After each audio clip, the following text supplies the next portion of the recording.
Gracias, muy buenas noches. Yo hoy les quiero compartir, me pidieron que hablara sobre diabetes y creo que lo más importante que tenemos que conocer es la prevención y mi plática va a ir orientada hacia la prevención. Desde el enfoque de medicina física y rehabilitación, ¿qué es lo que nosotros podemos hacer? Si pasan la siguiente,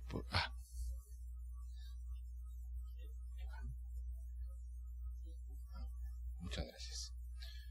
Bien. Esto es solo para que nos recordemos. No voy a entrar en detalles, todo esto los conocemos, la diabetes y sus signos clásicos de polidipsia, poliuria, polifagia, pérdida de peso, como nos la enseñaron las G, las P, ¿verdad? Y si se encontrara una glicemia en ayunas igual o mayor de 126, podríamos ya pensar que esa persona es diabética, solo para recordarnos. Si la glicemia postprandial es luego de 2 horas, mayor de 200, podríamos decir que esa persona es diabética. Y todos los factores de riesgo que conlleva la diabetes, que ustedes los conocen muy bien: la presión arterial, el índice de masa corporal, las glicemias preprandiales y postprandiales, la hemoglobina glicosilada, el colesterol, etc. Hace un tiempo, cuando yo trabajaba todavía en el ICS, era el encargado de, como decía el doctor, de la clínica o del área de amputados y lesiones de nervio periférico, y la mayoría de los pacientes amputados, yo diría que llegaban probablemente entre unos 10 y 12 mensuales nuevos de miembro inferior. Pacientes amputados encontrábamos desde un artejo hasta pie, pierna, desarticulación, etcétera, y eran diabéticos, ¿verdad? La gran mayoría, yo diría que de esos 10 a 12 pacientes mensuales nuevos a los cuales se le tenía que dar tratamiento rehabilitativo, por ahí andaban entre el 80 y el 85% de personas con antecedente de diabetes. Esto es un artículo de revisión de la diabetes mellitus en Guatemala, los aspectos epidemiológicos. Y lo que sucede, ustedes lo sabrán mejor que yo, que Guatemala es un país tercermundista con enfermedades de primer mundo. O sea, aquí todavía hay, hoy escuchaba en las noticias a una señora que rescataron de Jutiapa, Jalapa, con sus hijos en un estado de desnutrición severa, la señora y los niños, pero igual la gente se muere de infartos, hay mucha incidencia de diabetes, etcétera, etcétera. Entonces es solo una revisión que se hizo en el 2014 sobre cómo era la epidemiología. Y ese es un estudio que seguramente ustedes han conocido, es el estudio CAMDI, que se publicó hace más o menos un buen tiempo, en el 2007, y era una encuesta, ¿verdad? Y se hizo para saber cómo estábamos, y en lo relevante para diabetes los datos son los siguientes: 24.5 tenían antecedentes familiares de diabetes mellitus, el índice de masa corporal fue de 26.5, la prevalencia de diabetes fue de 8.4%, y la glucosa alterada en ayuno, intolerancia a la lactosa, fue el 23.6% para este estudio, y la tercera parte de la población estudiada tenía algún trastorno del control de la glucosa. Entonces es algo con lo que nos estamos enfrentando todos los días, indirectamente. Cuando hablábamos y dábamos las charlas en el hospital al equipo multidisciplinario, yo les decía que tratar un paciente diabético que le tenemos que poner una prótesis es como que tuviéramos una bomba de tiempo. No todo el paciente que llega amputado diabético se le puede protetizar, porque tiene muchas comorbilidades. Y estos son algunos de los ejemplos de la discapacidad que puede causar la diabetes mellitus: insuficiencia renal, enfermedad arterial oclusiva, la neuropatía, el pie diabético y la deficiencia visual. Yo me recuerdo de un señor en la sala de amputados que estaba muy bien, se le puso su prótesis y como a la semana regresó que ya no veía, tenía deficiencia visual por eso mismo. Lo que tenemos que aprender es la educación. La Asociación Latinoamericana de Diabetes la considera como un derecho que tiene toda la persona que cursa con esta enfermedad. Es un derecho.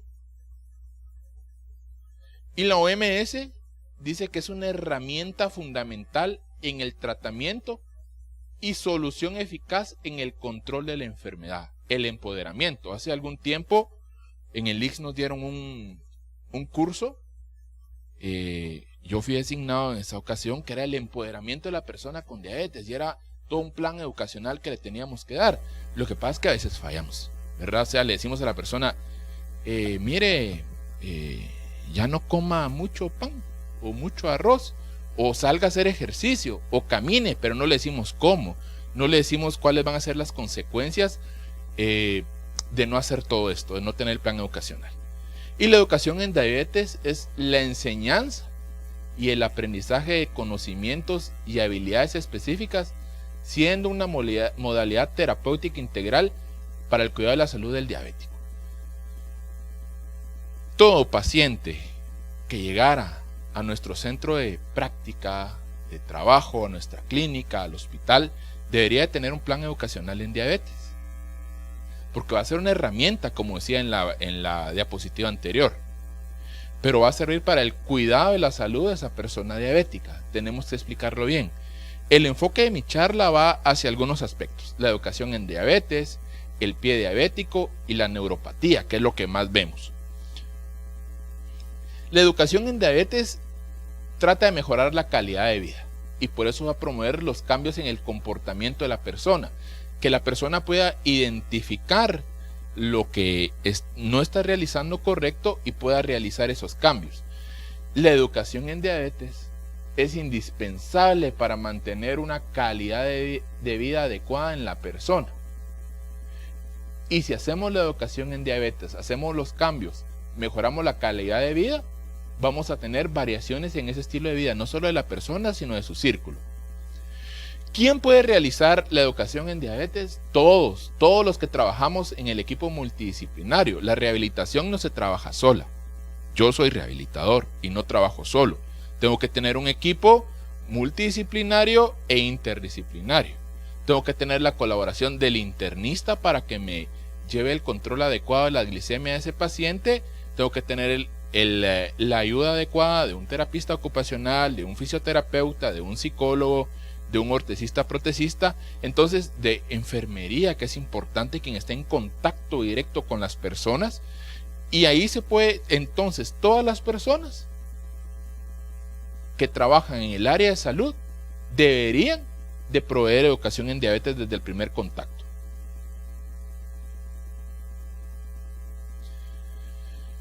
¿Qué deberíamos decirle a nosotros al paciente o a la persona? Se debería de comprometer con el problema que padece. A veces, yo como les digo a mis estudiantes de la universidad, miren, yo no soy ni papá de ustedes, ni policía, ni director. Soy docente, no estoy para regañar. Y muchas veces cuando vemos un paciente, usted no cambia su estilo de vida, mire si le va a pasar esto. Y deberíamos de comprometerlo. Y algunas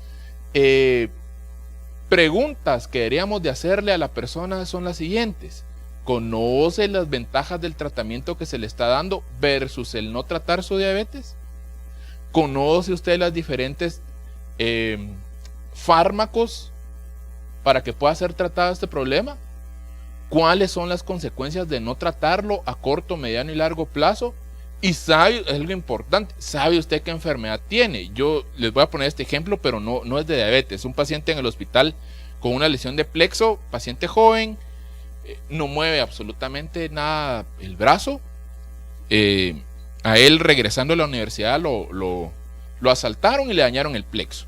Tiene 2 años de estar en el hospital y realmente no va a mejorar. Uno busca, en la rehabilitación es reinsertar a la persona a la sociedad con su discapacidad. Yo, si me quito mis lentes, probablemente no vea muy bien. Esa es mi discapacidad, ya estoy reinsertado porque uso mis anteojos. Esta persona, 2 años después, yo tengo corto tiempo de estar en el hospital, y me preguntó esta semana, mire, es que yo quiero que me pongan estímulo eléctrico y que me muevan el brazo, porque fíjese que aquí tengo delgadito. Y nunca nadie le había explicado que era una lesión de plexo. Y me dice, le explico y me dice, Bueno, y entonces para usted, ¿cuándo me hubiera dado caso concluido? La primera vez que lo vi, que fue hace unos 2 o 3 meses, porque ya cumplí mis objetivos, pero él ni siquiera sabía que era una lesión de plexo. Entonces es lo importante de poder hablar un poquito con el paciente y decirle qué es lo que tiene, sabe qué es lo que tiene, sabe cómo se trata, cuáles son las alternativas, etc. La educación debe ser un proceso continuo. Se requiere insistencia y paciencia. Yo aquí le pondría una flechita y le diría no se enoje, ¿verdad? No se frustre, porque a veces como médicos estamos cansados y nos frustramos. No motive a través del miedo. Mire, es que si usted no se toma la medicina, lo van a amputar, se va a quedar ciego. No motive a través de ahí. O sea, hay que ponerse objetivos que sean reproducibles, alcanzables y medibles. No se puede pasar a un tema si no se consolida el primero. Debe de adaptarse al paciente. Si todos nosotros hubiéramos nacido el mismo día, a la misma hora, en el mismo país, en el mismo hospital, aún a pesar de ser y todos fuéramos médicos, nos hubiéramos graduado de médicos, todos fuéramos diferentes. Entonces, por eso debemos de adaptarnos al paciente, no que el paciente se adapte a nosotros. No tener actitudes punitivas y ser empático. El ser empático significa que yo me pueda poner en los zapatos de la otra persona. Eso es ser empático, que yo lo pueda comprender. Algunos ejemplos de educación en diabetes fáciles es: utilice el calzado adecuado, deje de fumar sus cigarrillos, evite factores de riesgo en los pies. Esos podrían ser ejemplos. Podríamos hablar solo del calzado, que yo voy a tocar en esta charla un poquito del calzado, pero podrían ser ejemplos de educación en diabetes que le podemos dar a la persona. La educación en diabetes, hicieron un estudio en el 2013, las actividades de prevención del pie diabético en pacientes de la consulta externa de primer nivel, y los resultados o las conclusiones fueron de que la prevalencia de actividades de prevención del pie diabético recomendados por médicos y efectuados por pacientes fue deficiente. Eso quiere decir que ahí fallamos, y era necesario crear y fortalecer programas interdisciplinarios para la prevención de la diabetes y del pie diabético a nivel primario. Vamos a la otra parte de esta charla, el ejercicio y la diabetes. Ya hablamos un poquito de la educación que debería de ser para todos, y hay un consenso de la revista cubana de cardiología y cirugía vascular del año 2011 sobre el consenso de corazón y diabetes, ejercicios físicos en pacientes diabéticos con enfermedades cardiovasculares. Y es que el ejercicio debería de tener como objetivo fundamental en las personas diabéticas corregir los niveles de glucosa en sangre, tratando de alcanzar los niveles plasmáticos más próximos a lo normal. Si nosotros alcanzamos este objetivo de disminuir la glucosa a través del ejercicio, va a mejorar notablemente la calidad de vida. Si cumplimos los objetivos, la rehabilitación se trabaja en base a objetivos. Los objetivos, como les decía anteriormente, deben ser reproducibles, medibles. Si hacemos eso, se puede lograr un equilibrio entre el tratamiento medicamentoso farmacológico, la ayuda nutricional y un programa regular de ejercicios. Ojo, que yo no estoy diciendo, miren, manden a su paciente a correr, mándenlo a hacer ejercicio y ya no le den medicamentos. Por eso es un equipo multidisciplinario. No, en ningún momento el ejercicio va a quitar el uso de los fármacos. Y se debe de hacer una adecuada educación al paciente por su enfermedad. Todo paciente diabético debería ser incluido en una estrategia de tratamiento, el ejercicio. Por medio de eso, del ejercicio, vamos a conseguir la reducción de la hiperglicemia crónica como la aguda. Y uno de nuestros objetivos va a ser mejorar el control de la glicemia. Si reducimos la glicemia, vamos a tener a largo plazo control de complicaciones del diabético, que ya vimos al principio. ¿Y qué hace el ejercicio en la persona diabética? Bueno, no solo en la diabética, en todos nosotros, si nosotros lo hacemos. Estos son algunos de lo que puede lograrse: disminución de la los triglicéridos, del colesterol, mejoría la sensibilidad de la insulina, vamos a bajar de peso, vamos a liberar endorfinas, nos vamos a sentir más felices. ¿Qué recomendaciones debemos de tener? Porque no podemos venir y agarrar a todos los diabéticos y bueno, usted es diabético, allá mire, están corriendo, entrenando para la maratón o allá están jugando un partido de fútbol, vaya a correr con ellos. No se puede, deberíamos de tener ciertas estrategias. Todo paciente que llegue diabético y queramos prescribir ejercicio, le deberíamos de medir su glucosa. Importante. Y debería de andar entre 200 y 400. Dicen otros libros 200. La Sociedad Cubana dice 300. Y la ejecución de ejercicio físico debe realizarse bajo la supervisión médica o de un especialista que sepa de ejercicios. Muchas veces pasa, si ustedes van al gimnasio, que el entrenador es el patojo cuadrado, ¿verdad? Que no sabe de ejercicio, sino que está ahí por cuadrado. Entonces, debería de ser alguien adiestrado, que sepa de ejercicios, que haya estudiado para esto. Y es importante, si ustedes empiezan a crear educación en diabetes y ejercicio, el venir y por lo menos hacerle una prueba a todos los pacientes que entren al programa. Con niveles superiores a esto no se debe realizar actividad física. El paciente no está preparado porque vamos a provocar más problemas de los que ya tiene el paciente. Este es el consenso cubano del 2009. Ellos dicen, manejan en 300 la cifra.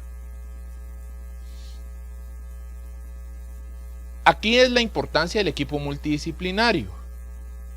El que tengamos un equipo el cual los podamos comunicar constantemente, y si se realiza el ejercicio en la persona diabética, se debería bajar un poquito la dosis de unidades de insulina según la prescripción médica. Entonces todos deberíamos de estar involucrados en esto.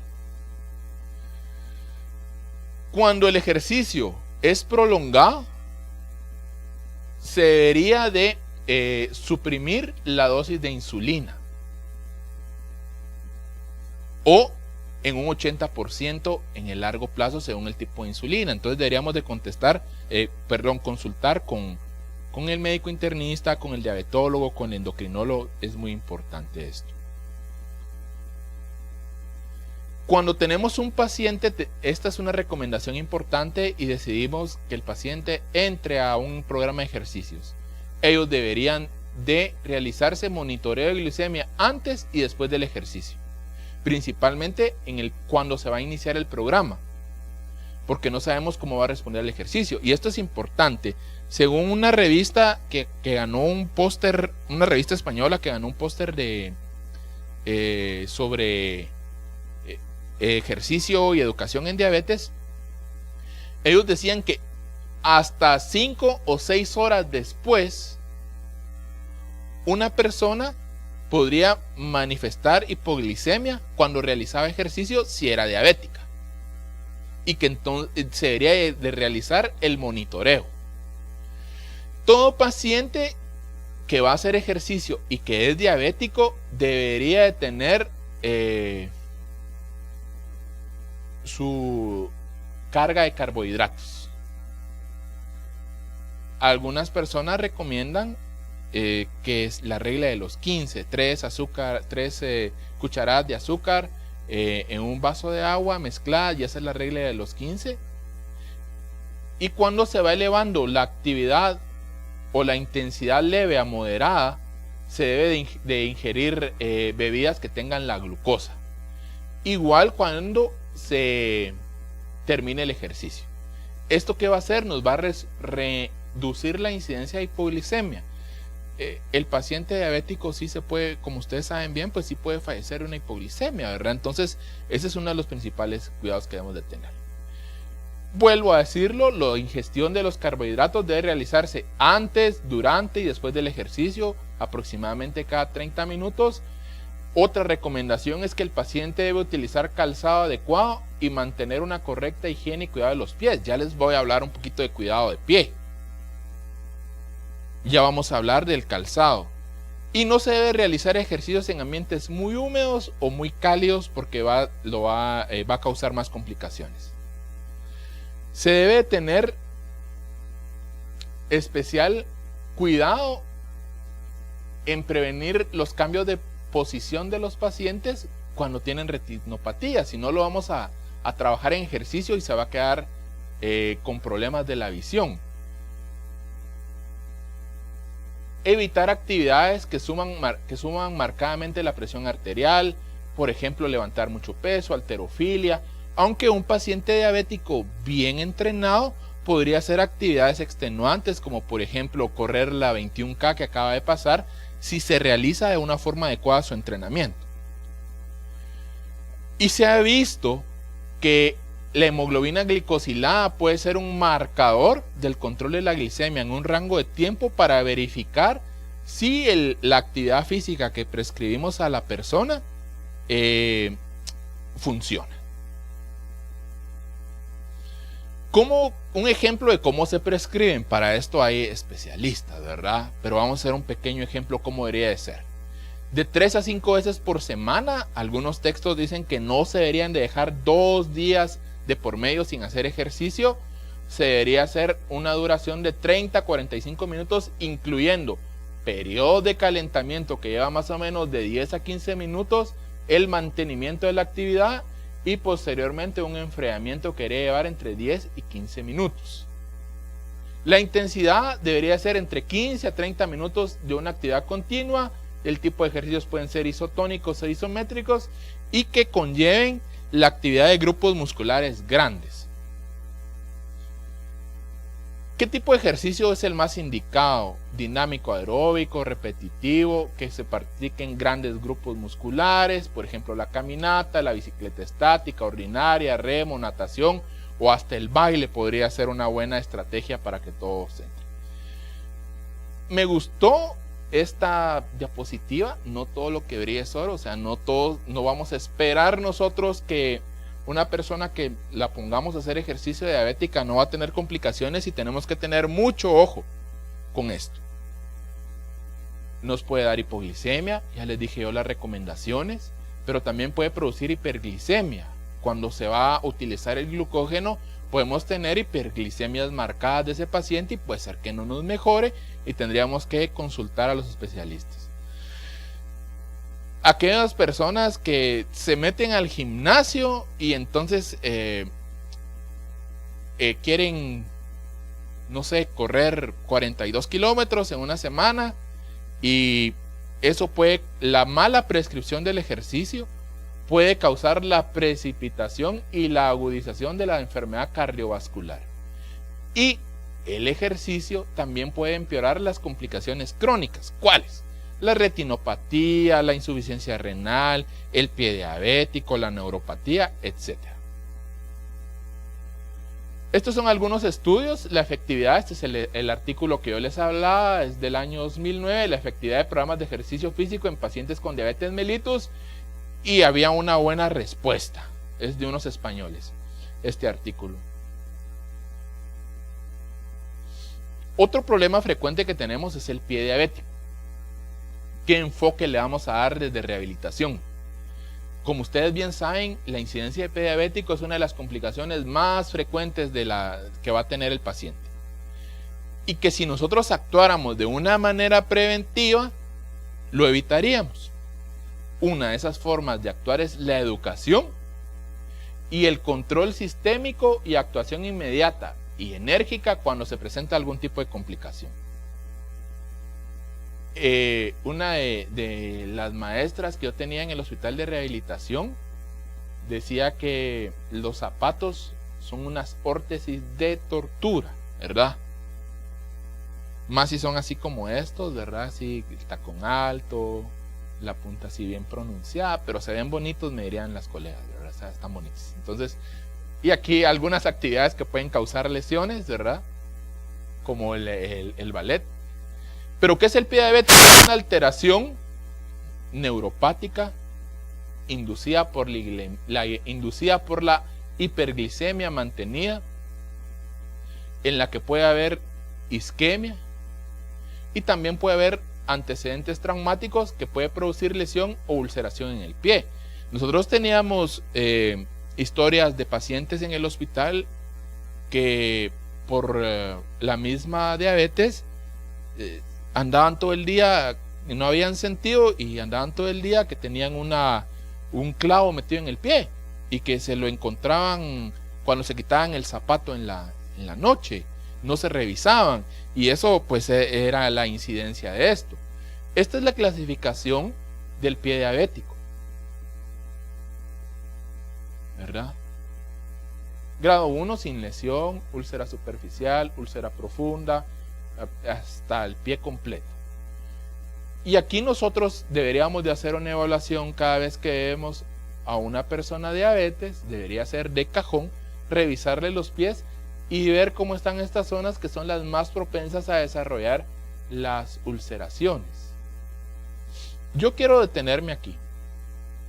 Y acá el grado 1 dice sin lesión. Y ahí voy a hacer parte de mi enfoque rehabilitador. Esta es la escala que ustedes conocen de Wagner.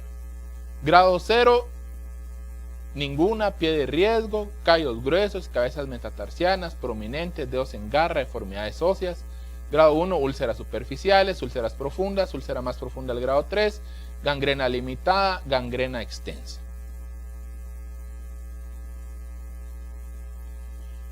En el hospital de rehabilitación, como yo les platicaba, cuando tuve a cargo el servicio, tenía mucha incidencia de pacientes diabéticos amputados, y un día teníamos un plantoscopio y decidimos revisarle el pie, la extremidad sana, entre comillas, a todos los diabéticos amputados que llegaban al servicio. ¿Cuál sería nuestra sorpresa? Que todos andaban, la mayoría de pacientes andaban entre acá y acá. Cuando nosotros evaluamos a los pacientes, ellos ya presentaban estas características como diabéticos: callos gruesos, cabezas de metatarsianos prominentes, dedos en garra y deformidades óseas. O sea que ya estaban un poquito para acá. Y nosotros tratando de protetizarlos, etcétera, y ya tenían enfermedad en el otro pie.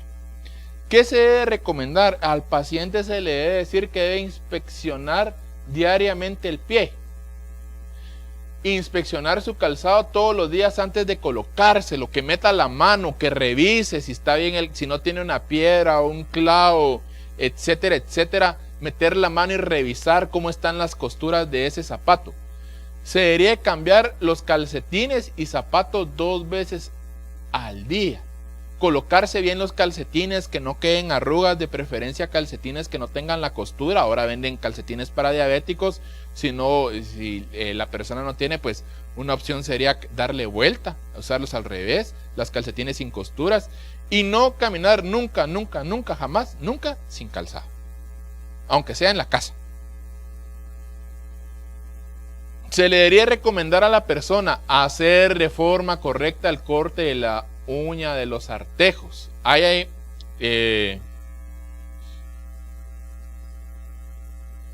Generalmente ahí comienzan todos los problemas. Es que tenía una uña encarnada y se cortó mal la uña porque se la quiso quitar toda, y ahí se vino la lesión en el pie. Hay órtesis, el paciente diabético probablemente no va a poder bien, donde se pueden usar corta uñas más grandes si la persona no ve, o se pueden utilizar con lupa, etcétera. Se pueden dar varios planes educacionales ahí. Aplicarse su crema hidratante, no usar nunca agentes para remover callos, más si van a la farmacia y les recetan algo.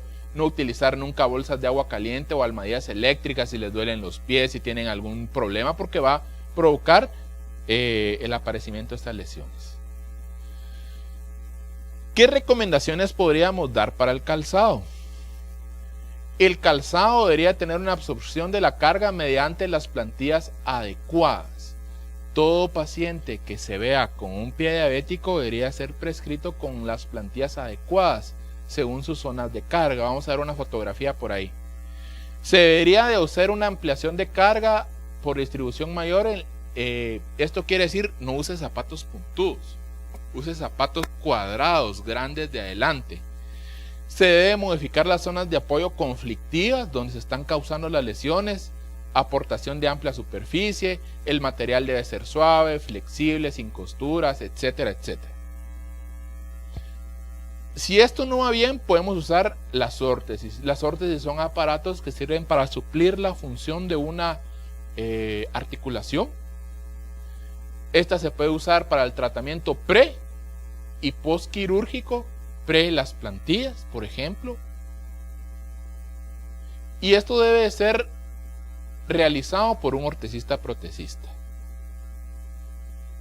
Nosotros venimos, hacemos la interpretación en el plantoscopio o en el podograma y lo mandamos con nuestra prescripción hacia el ortesista protesista, que va a ser el encargado de redistribuir las estructuras biomecánicas del pie.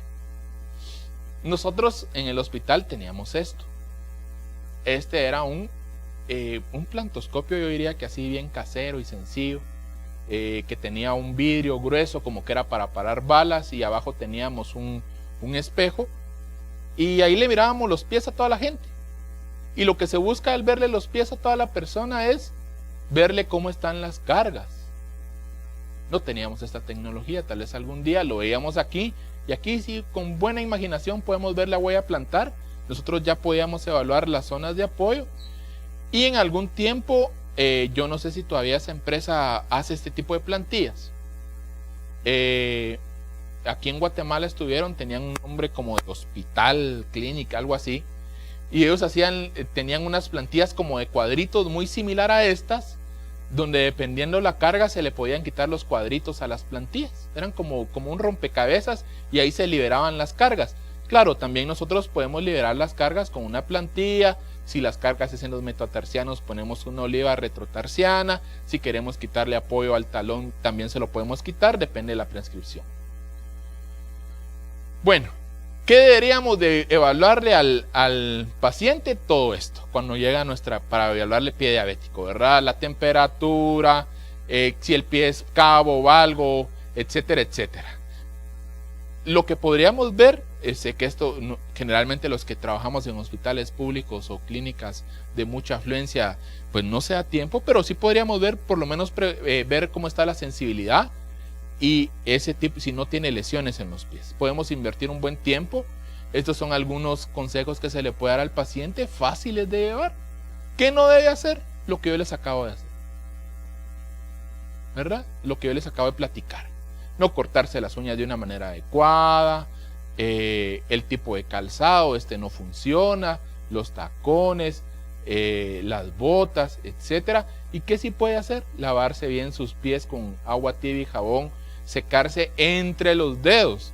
Muchas veces la persona se seca, pero no se seca entre los dedos, y eso crea humedad y va a traer complicaciones. Hidratarse y etcétera. Este es un zapato que podría ser como el de un diabético. No estoy haciendo de ninguna marca, ¿verdad? Pero este debería ser así. De piel, ancho, el tipo de horma y el contrafuerte que está atrás. El contrafuerte es la parte del talón, que tenga un total soporte del talón, que no tenga costuras por dentro. Y dependiendo si la persona ya tiene una neuropatía diabética y necesitamos colocarle más situaciones al zapato, le podríamos poner hasta una suela en tipo en balancín para que tenga mayor impulso al caminar. Este es un riesgo que puede tener el paciente, la categoría del riesgo del pie diabético, la categoría 0, sin neuropatía ni deformidad. La categoría 1, neuropatía sin deformidad. Categoría 2, neuropatía con deformidad. Y categoría 3, que es un riesgo máximo, ya tiene neuropatía, tiene deformidad, tiene antecedente de úlcera previa, tiene pie de Charcot, amputación parcial de los artejos del pie. Cuando nosotros prescribimos un zapato o le vamos a recomendar a nuestro familiar, a nuestros amigos, a nuestros pacientes, ¿cómo podríamos decirles? Que esté bien repartida las cargas de la planta del pie. O sea, no nos funcionan zapatos puntudos. Que reduzca la fricción. que se puedan acomodar las deformidades y que haya una disminución de la movilidad de las articulaciones afectadas. Aquí hay algunos ejemplos de zapatos, miren, son anchos, a veces son un poco feos, ¿verdad?, para el paciente, pero son anchos, va a ayudar a prevenir mucho las úlceras. Y estas son plantillas adaptadas. Las plantillas solo sirven individualmente para cada paciente. Uno debería prescribir las plantillas para cada persona, ser individual. Esto lo pueden descargar ustedes de una página que se llama diabeticfood.org.uk, y ahí encuentran todo el material. Hay más de este. Lo imprimen y se lo pueden dar a una persona, y esto les va a ayudar a salvarlos. Otra de las causas más frecuentes que veíamos en el hospital era la neuropatía diabética. Algunos textos dicen que el porcentaje de neuropatía diabética se eleva a los 25 años de tener la enfermedad. Y aproximadamente el 7.5% en los pacientes con diabetes no insulino dependiente van a presentar episodios de neuropatía diabética. Va a ser muy frecuente, por eso hay que preguntarle a la persona: mire, usted siente como que le queman sus pies, le arden, le duelen, ha tenido debilidad, los siente muy fríos, y debería hacer preguntas de cajón que hacemos. La clasificación de la neuropatía diabética se puede hacer por una distribución generalizada, neuropatías sensitivas, estas nos van a causar más dolores, sensitivo, simétrico, distal, neuropatía autonómica, de distribución focal o multifocal, menoneuritis craneal o en las extremidades, neuropatías por atrapamiento, tóraco-abdominales y ametrofia diabética. Y a veces cuando pensamos en neuropatía diabética solo pensamos en, seguramente siente que le queman los pies, tiene mucho dolor, ha perdido fuerza, pero también nos puede dar problemas gastrointestinales, problemas de diarrea, problemas de estreñimiento, etc. Entonces tenemos que hablar. Esta es la clasificación de la neuropatía. ¿Cómo la podemos? Y en palabras simples, entonces, ¿qué es la neuropatía? Es la presencia de síntomas y signos de alteración periférica del nervio en personas con diabetes tras la exclusión de otra causa, o si le mandamos a hacer un estudio que se llama electromiograma. ¿Qué es lo que va a pasar con la neuropatía? El principal riesgo de la neuropatía es la anestesia, no va a sentir nada la persona. Y ahí es donde viene este paciente que iba caminando, él no se dio cuenta de que había un clavo en la calle, caminó, se lo metió, pasó todo el día y después tuvo una complicación de pie diabético. La anestesia va a ser una complicación que nos va a llevar al aparecimiento de las úlceras del pie. Y si tenemos úlceras del pie y tenemos neuropatía, se va a incrementar el riesgo debido a la deformidad. Deberíamos de hacer esto, revisar el pie otra vez, es bien importante, y evaluar la sensibilidad en el pie con un monofilamento. La neuropatía no es solo el dolor o el ardor, también puede provocar síncopes, taquicardia, intolerancia al ejercicio, hipotensión, estreñimiento, diarrea, disfunción eréctil, diaforesis. ¿Qué debemos de hacer? El control de la glicemia otra vez, volvemos al plan educacional. Si hacemos un control de la glicemia, vamos a tener una progresión lenta de este problema. Se ha demostrado también que el ejercicio bien prescrito, bien realizado, puede prevenir la aparición de la neuropatía. Hay algunas evaluaciones que se deberían de hacer, el SF36, calidad de vida, hacer una evaluación funcional y tener un monofilamento, que son como los que traen los martillos de reflejos, pero son mucho más delgados para poder evaluar en diferentes partes. Y si queremos clasificar a las personas, podríamos tener esta escala de puntajes de síntomas neuropáticos que podríamos pasárselo a las personas con neuropatía, que se clasifica de 1 a 4, siendo el puntaje 4 el máximo, el que va a tener más riesgo, sufre inestabilidad para caminar. Esas personas que le dicen a uno, fíjese que yo voy caminando y siento que me voy a caer, o como que no siento el piso. Falta de equilibrio, Siente dolor en las piernas en las noches, como picadas, quemaduras, toques eléctricos, fuego, chile, les digo yo a las personas. Tiene sensación de hormigueo en las piernas o en los pies, siente adormecimiento en las piernas y en los pies. Ahí los podemos evaluar y hacer. También podemos hacer un cuestionario si la apariencia del pie tiene deformidad, el derecho o el izquierdo, si tiene úlceras, cómo están sus reflejos y cómo está la percepción de la vibración en cuanto a la sensibilidad. La mayoría de pacientes que tienen dolor van a tener una neuropatía. El 13% va a tener disestesias, parestesias desde el inicio de la enfermedad. O sea, no esperemos nosotros, aunque hablábamos en las primeras diapositivas de neuropatía diabética, que se duplicaba la frecuencia de la neuropatía, pero el 13% cuando inicia su enfermedad o cuando se diagnostica, pero cuando lo diagnostican ya tiene cierto tiempo de tenerla, ya puede presentar o disestesias de sensación como de hormiguitas, como de cosquillas o parestesias, ya tiene cambios. Si nosotros queremos hacer un indicador de pronóstico de la neuropatía diabética, se va a considerar que el mal control de la diabetes es el factor que más se relaciona con el peor pronóstico de polineuropatía diabética, y volvemos a caer a la educación. A mayor duración de la diabetes, a mayor edad y a mayor severidad de la retinopatía, más neuropatía diabética. Como rehabilitación, ¿qué podemos hacer y manejar? El alivio del dolor. Otra vez la importancia del equipo multidisciplinario. El algólogo, el uso de fármacos, por ejemplo, opiáceos, antidepresivos tricíclicos, etc. Tener un buen plan educacional para mantener el control glicémico.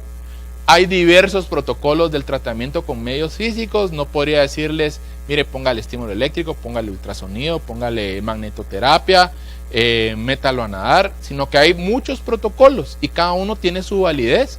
Entonces hay diferentes protocolos para tratar el dolor, para tratar de mejorar la fuerza muscular de las extremidades.